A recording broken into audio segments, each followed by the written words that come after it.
It is 4 days until the king tide, and my nightly observations have been confounded by the lightning storms and torrential rain that have beset us. It has been hot and muggy, and not even the dawn brings fresh breaths of air from the ocean. Somewhere above us, beyond this smothering thick blanket, pinpricks of a celestial geometry are crying out to be seen, to be read, to be heard. But instead, I awake each afternoon, sticky and exhausted. My notes featuring nothing but a single scored line through the page, and this sorry tale. How can we know the future if we cannot see the present?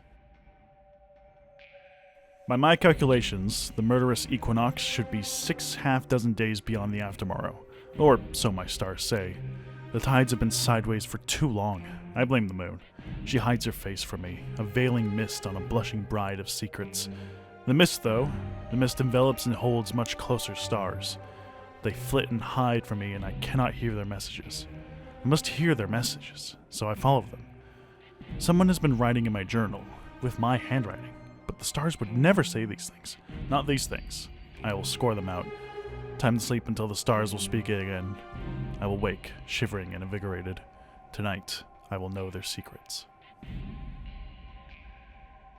Brother, it has been nearly 3 weeks since I set up from the fair lands of Falgren to these haunted Shadow Isles. I'm beginning to suspect that your informant's claims of hidden treasures were little more than besotted ramblings. However, with the family coffers dwindling, an expedition to the Isles felt like a reasonable answer. One of the servant boys, Elric, claimed to have seen a dark figure in the mists. Children's tales, fanciful imaginations, I'm sure. But try as I might, I could not let the child's tale out of my mind. Was he perhaps attempting to distract me from a petty theft? I'll have to interrogate the boy. Clearly, the excuse was the invention of a youthful and frivolous mind. I will write again later, hopefully with good news. Send my best to the boys, and to mother and father.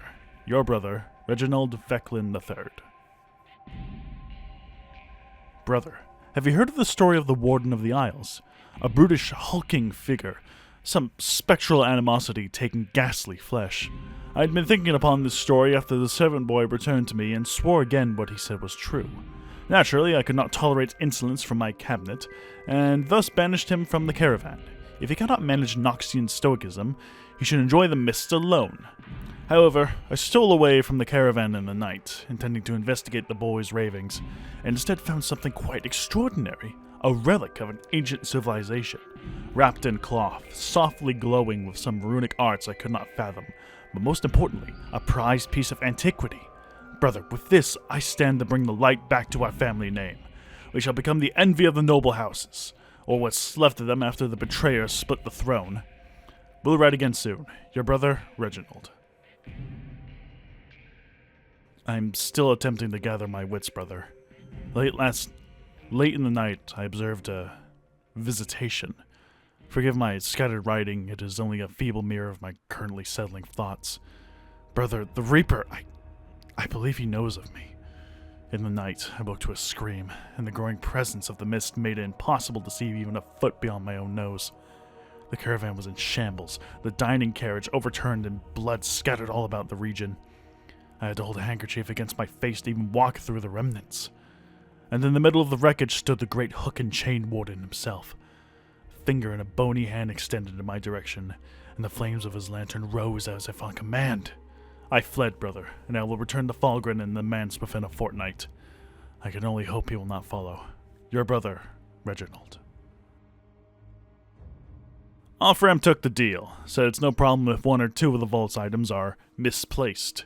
Bit of a catch, though. Offram might be willing to fudge the inventory a bit after the fact, but the man's an absolute coward. Gave us the schematics for a few of the quieter things, and the guard's schedules for the next few days. Better if he's not involved. Less cut for him. Place is a maze, but I'm happy for the challenge. Been out of the game for too long. Didn't get into this business to manage folks. Nothing beats the thrill of pulling off a well-planned operation. How about it? Know you two got real cozy after we retired, but I know there's a reason you didn't move too far from the vaults. Signed, Krim. Plan went off without a hitch. At first, Lila zipped through that labyrinth like she had the answers. Mac practically had the key to the vault. Then he disappeared. Fell through some hole, not in the floor, somewhere a little above it.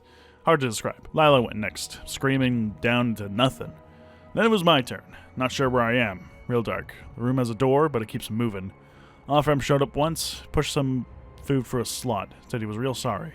Oh, he's gonna be. He told me Lila and Mac were trapped the same way, that we'd be helping the vault keepers. Joke's on him, though. Found some kind of shiv wedged between the stones in the corner. Next time he shows up. Recorded. Journal of one Krim, a human who appeared in our dungeons and was subsequently used to examine the workings of Redacted. He appeared to have no family. A team was not sent to recover his body following the test. Offram has acknowledged his role in the interloper's plan and submitted himself for formal rebuke. As he explained, many of the vault's items only revealed their properties through interaction with a working mind, and volunteers are understandably difficult to find. Individuals such as Krim are preferable subjects. His companions will serve similar goals. Krim's examination has allowed us to safely house Redacted in a binding which it cannot escape. Distasteful though his methods may have been, Offram saved more lives than he took. I've rejected his offer to resign. Rather, I put in the recommendation for a promotion.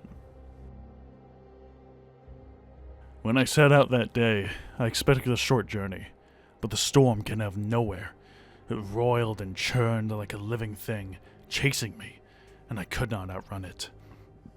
I remember crawling from the wreckage onto the black sand beach, and I don't know how I survived. I am hesitant to call out to others in passing, and hide myself when spirits are about. Though I swear the latter can see me, they have so far left me to my own devices. Those I am bold enough to approach ignore me, though I plead for passage, or to buy a ship, promising to pay upon my safe return. I fear I'm cursed. I am desperate to return. Please come and find me. Seek the rotten grove to the north of the island, where roots tangle in boggy marshes. That is where I'm hiding. I pray this letter reaches you. Yours, X. I've never seen it myself, but they say that it stands as tall as 10 men. Its many ghoulish heads wreathed in a green flame, wielding a giant axe, the executioner of the Isles, so to speak. If my sources are correct, the story goes that all souls killed during that first herring, all the people unwittingly committed to the Black Mist, were drawn to a single source of power and forged into one singular entity. Fueled by their anger and rage, they became a swirling vortex of fury. They call it Rhasa, and I advise you that whatever you do, if you see it coming, even if you hear tell of it, I advise you to run. Do not let your fear and awe overtake you, or you too will be drawn into its massive form. I cannot dissuade you from making the trek, but I hope that this missive at least helps you to prepare. Dear Diary, today I saw a real princess. She was tall and pretty, and she had armor and a pointy spear that was even taller than Uncle. Papa shoved me inside and told me to keep the door closed, but I wanted to see the princess, and I couldn't see the princess from my window, so I didn't open the door, but I opened the window and climbed down the sticky vines, but my shoes came off. I picked some of Papa's tallest red flowers from the garden and sneaked up to the lady when the grown-ups were talking about the sick lady. Then everyone got mad, but I just wanted to give her the flowers. So then I fell over and all the flowers stuck to my back and I couldn't reach them and everyone was shouting at me and I ran away. Papa says I'm grounded. Gods, it's been a day since the explosion, I suppose. Whatever horror struck the capital and turned the seas to ink. We finally made landfall on the blessed shore. What else were we supposed to do? We were down to our last rations and had nowhere else to go. Of course we tried to make anchor. It wasn't Galif's fault we crashed. The fog on the shore was dark. This strange mist everywhere. Though the dock was undamaged, just as we saw it the last time we were here, we pulled alongside it. But the next moment, a broken ship rose out of the water right in front of us. Broken planks melding back together as if time walked backward. I'll claim responsibility for the call, but not the catastrophe. What mortal could have dreamed this up? Phantom workers still haul goods towards ships that shatter, sink, and reform. We need supplies. We're going to have to go inland. Village is worse than the docks. No trouble so far, but everything's suspended. Haven't found any bodies, but the folk here clearly aren't among us any longer. Looks like they're made of fog. Try talking to a few. A few even started to talk back, but it's like they're having an entirely different conversation. Found their supplies though, enough staves and oil to patch us through and see us shoved off this awful place. Only trick is, the building keeps crashing to the ground, then reforming. Pem just started to time it, get about a minute and a half between shatterings. Given how much we need, means we'll be here at least a few days. Someone's alive! Young man found Galif while he was hauling oil from the broken warehouse. Galif brought him back, pale as can be. Said he's been on his own these past days, hiding in the vault. We brought him back, shivering, to our ship. He said there were others in there, trapped but alive. He's a mess about it. Poor lost souls, he keeps saying of them. We've been on the outskirts just a night or two, and the place has made us nearly mad. Still, the whole crew agreed, we won't let the Isles take more lives. Even Pemcha, the sour old groat. Warms the heart, it does. We'll finish patching up our ship, then head into the vault and see who we can find. The sheet is written in tight, perfect script. It is not signed. This documentation equally serves presumptive consumers and aspiring librarians.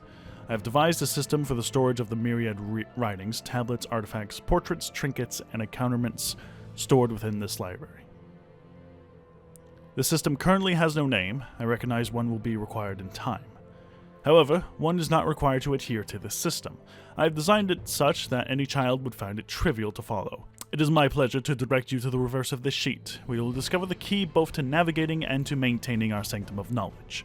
In fewer words, wheresoever you find something, you shall return it. The back of the sheet is covered edge to edge with an intricate legend which sorts books and objects by no fewer than 27 adjectival categories, each again subcategorized. It is indeed perfect. This sheet is written in tight, perfect script, though ink blots in places, as if the pen were jammed to the paper. It is not signed. I acknowledge that, given the size of this library and the breadth of the writings, tablets, artifacts, portraits, trinkets, and accoutrements contained herein, it takes some measure of time to navigate the establishment and return items to their rightful place. However, any reasoning being must in turn acknowledge that, given the size of this library and the breadth of the writings, tablets, artifacts, portraits, trinkets, and accoutrements contained herein, it is of critical, unparalleled importance to ensure that all items are logged, accounted for, and, above all, discoverable. It is beneath reader and writer both to bring this matter to the personal, but I must point firmly to the many years spent designing this system. I repeat, wheresoever you find something, you shall return it. This sheet is written in tight, perfect script, though several words seem nearly carved into the paper. It is not signed. I am by no means accusing any singular presumptive consumer or diligent librarian of callous disregard for the purpose of this establishment, or the sanctity of our work and the organization of our work. No. To so fail such an ideal is a mark not against the individual, but all humanity. However, I am loath to point out, be it to my superiors, presumptive consumers, or diligent librarians, that this infringement marks the 37th besmirchment of our sanctum's cataloging system. Had I the means, I would put any such negligent party to the pins, that pain might teach them those lessons which prudence, reason, social justice, common decency, and parental love appear to have eluded entirely. And so I repeat, but once more, wheresoever you find something, you shall return it. I hear whispers of a festival in the First Lands where they commune with the dead. How intriguing it must be to speak with those who have long gone. My guests from Ionia make mention of a sacred flower. They say it blossoms when dead spirits are near. This is something I should certainly investigate. It could make for a rather illuminating discovery into the inner workings of the spirit realm and possibly the so-called afterlife. I must get my hands on one of those flowers. Maybe it would live nicely inside my lantern. It's been an age since I had the time to contemplate the day and record my thoughts on paper. Since the Queen's injury, I have barely a moment to sleep, and no time to spend on myself. I shouldn't complain. I knew what I was getting into when I took this position at King Viego's side. But sometimes I feel that the task I volunteered for has grown and changed. We all knew Viego was a strong-tempered young man, with fragile nerves and an inclination to rage. But since Isolde's poisoning, he's been even more erratic than usual. The kingdom's vaults are stuffed with magical relics won from Camavea's enemies, and he's been rioting among them like a troll in a china shop. Every day Viego searches them for something that could heal the Queen's injury, and every day I must nag him to focus on his kingly duties. I return to my diary partly due to the feelings that we are living through a momentous time in a kingdom's history. A poisoned queen, and a king whose despair distracts him from rule. There are stories like this in the books I read as a child. Unlike those tales, however, we do not have a blessed hero to swoop in and solve everyone's problems. We merely have the king's niece, Callista, and though she may locate the fabled Blessed Isles, there may not be a cure there for her to find. The king's behavior has grown worse. There is a growing unrest in the countryside. conflict among the aristocrats. I do my best, but there are things only the presence of a king can settle. Yet he focuses all his energies on Queen Isolde, ignoring the rest of us. Unless we claim to have heard a clue of some new healing magic. Viego eagerly accepts all news about relics that might restore his wife, and constantly launches new, futile campaigns to retrieve them. Whenever those leads fizzle, though, his anger is frightening. He waffles between lethargic despair and incandescent rage. Each time his hopes are dashed, I'm worried he'll lash out with violence. Last night I caught a moment with him in the hallway, and though the things I had to tell him about the state of the kingdom were rather shocking, I saw no spark of recognition in his eyes. It was as if I was speaking to a child, or to a wall. I could tell him that an army was massed at his doorstep, and I doubt he'd care at all. I knew this would happen eventually. Viego has isolated Queen Isolde, and refuses to let any of us speak to her. He doesn't let anyone else into the locked chambers now, not even the chambermaids. I've done a lot of listening through the door, which makes me feel like an idiot. I hear him babbling on and on, but she doesn't seem well enough to speak. Dire indeed. Out here, life goes on, more chaotic and dangerous by the day, I'm afraid. On the days when Viego refuses to come out of the royal suite, I have to yell the news at him through the locked door. And what news it is! Crops failing, rioting in the streets, the knightly orders flexing their muscles on our neighbours. Ancient feuds between the knightly orders are brewing, and I fear that without the king's presence, they'll spill over them into bloodshed. I hope she found something that can restore Isolde, and with it, our king's old, fragile equilibrium. But even if Callista does, I must wonder, can a kingdom long survive with a ruler this erratic? Are we too far gone now down the path of misrule and chaos to ever return to the way things were? Callista is our only hope now. She must find something on the Blessed Isles. Viego would be ecstatic, and Callista would once again take her watchful place at Viego's side. How much of this chaos could have been avoided if this loyal niece was there to keep his mind focused and nerves calm? Could she have stopped us wandering this far down the path of ruin? Viego's mood is erratic. He still neglects his duties in the kingdom. Riots are common in the city now, and the food shortage has done ridiculous things to the price of bread. Every few days I hear word that some young scion of a knightly order has died in pointless infighting. How long can we last? Will there be anything noble left to save in Camavea when Callista returns?